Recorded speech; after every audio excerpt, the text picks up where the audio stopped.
So I have the hinge installed. You can see the little steel insert in there between the rails right above that screw. And then I have the two set screws bottomed out.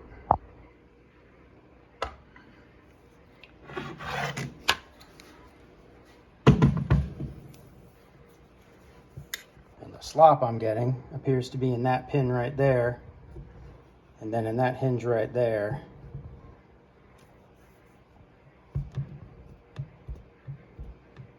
You can see the pin moving a little bit.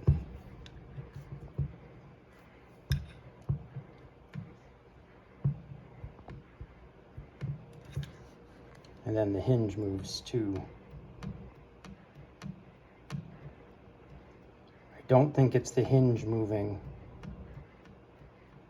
on the pick adapter.